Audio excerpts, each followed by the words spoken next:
and coming to y'all today with a gear review video. And I've been super excited about this particular piece of gear. What we have here is the T&K Bino Harness with rangefinder pouch. And what we have here is we have the ATAX AU pattern, camo pattern. First impression, it's very tough material. Obviously this stuff is not gonna rip, not gonna tear. You don't have to worry about snags or anything like that. The stitching is crazy strong on this. The straps, very durable, very tough. This here is the rangefinder pouch. You can see in here I have the Vortex Impact 850. Not one of the bigger models out there, but there's still plenty of wiggle room in here for a bigger rangefinder if yours happens to be slightly bigger.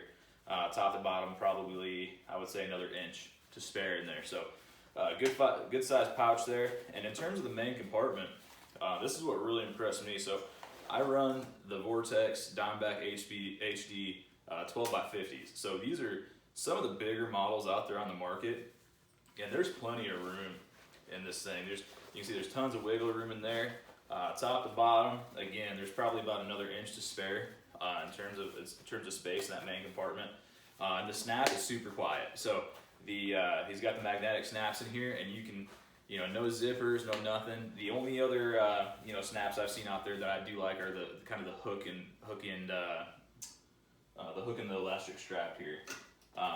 And that's what we'll show you here on another one of the rangefinders I've been using for quite a while. So quiet snaps, no zippers, no buckles. You don't even have to look at it to be able to operate it. You can put it back super quiet. So really tough piece of gear here.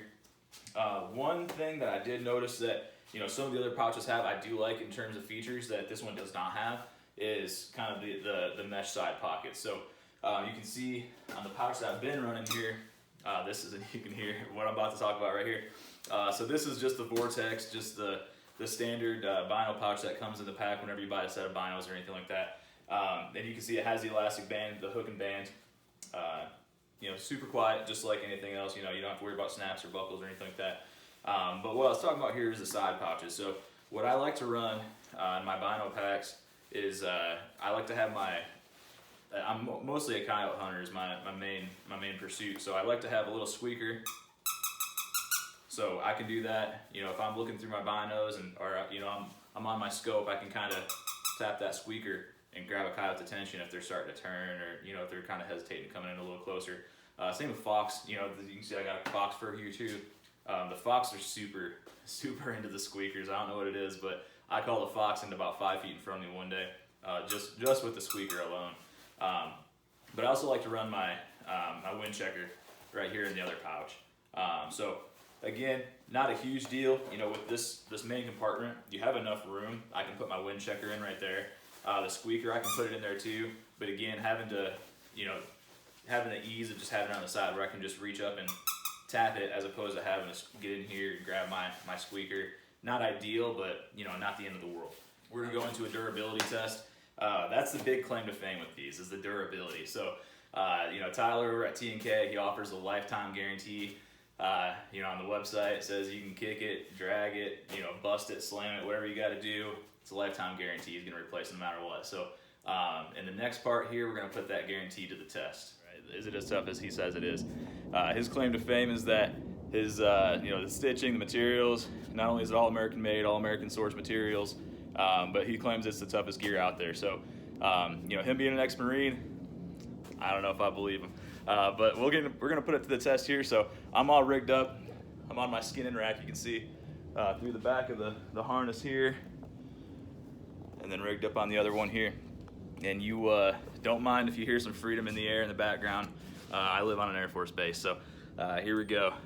We're gonna test this out. I'm about 230 pounds, and it holds. All right, y'all. I'm on my tippy toes. All the weight's on the harness, so. So far, I'd have to say this is the real. Finished up the strength test on the stitching and the straps here. Everything held up just fine. The only thing we did find upon further inspection is a couple of stitches did pop right there. But I've already been in touch with Tyler. Lifetime guarantee. I'm gonna send it to them. They're gonna fix it, no problem. No questions asked. But overall, I mean, I'm 230 pounds, and this thing held me up. So, if that's all that happened after me hanging my full weight on this Bino harness. because quite frankly, that's not even what it's made for. You know, that's kind of the ultimate stress test, going above and beyond, if you ask me, and it still held me up. So overall, I would say a you know, excellent strength test. I'd say it performed pretty well. You know, quite frankly, that test is something that I wouldn't even give it a try with you know, a Bino harness like this. You know, I would just rip these right off. So like I said, if that's all that we got, if that's you know, no worse for the wear, if that's all it came out with, I'd say this performed pretty well. Again, beautiful craftsmanship, beautiful piece of gear. You know, just to reiterate, you know, some of the features I have seen on other packs that I would like to see on this one at some point in the future is maybe just a mesh pouch right here. I think would be outstanding. And then with the, you know, like I mentioned, for my setup that I run personally, I could have my wind checker and my squeaker right there on the front, and you know, maybe not blocking that, but I could have it, if there's a mesh pouch right here, I could have these sitting right in here, you know, pretty handy. So overall though, I think it's a great piece of gear. You know, the features that it does come with are outstanding in terms of the strength, durability. You know, the aesthetics are very pleasing to the eye. The magnetic here, the magnetic hold is very strong, so you don't have to worry about, you know, like I said, I run some pretty big binos in there, and that magnet's not going anywhere. So it's, you know, it's pretty strong. I can't even whip it out there, y'all. So, you know, excellent piece of gear here in terms of, you know, all around strength and durability. Really looking forward to get out in the field and use this. All right, y'all. So final thoughts here on the T&K Bino Harness with the rangefinder pouch. Excellent piece of gear, extremely durable, very pleasing to the eye. You know, even though it doesn't have the mesh pouches on the front like I would like, it does have the one here on the back so that you can utilize that. I just happen to be the kind of person who prefers them to have, you know, everything right up front in front of me. But the features it does have, you know, the magnets that are holding in your optics. You know, some of these guys are running the Fury HDs. I mean, you can spend $1,000 on one, you know, piece of bino or a set of binos, and so you want to make sure that they're not going anywhere. So that right there is an awesome feature. Same with the rangefinder pouch. Like I said, I run the Impact 850. This has plenty of room in there for, you know, even the bigger rangefinder pouch. But as far as pros and cons, I mean, you know, in terms of the cons, shoot, you know, aside from the mesh pouch on the front, you know, that's about all I got for you. It's you know, it's a great piece of gear, very durable. Even though it doesn't have the mesh pouch on the front, like I said, it does have the pouch on the back here, you know, which is pretty handy as well. But pros, you know, looks, durability, toughness, you know, functionality, and comfort, you know, is probably the biggest thing that I've noticed about wearing this is, you know, those thick shoulder straps, you know, and this strap in the middle of your back there really takes the weight off of these binos. You don't even notice it. You can wear that thing all day. You know, it's a very comfortable bino harness. So overall, I'm going to give it 2 thumbs up. If you get the chance, head over to T&K Hunting Gear and pick yourself up one of these bino harnesses.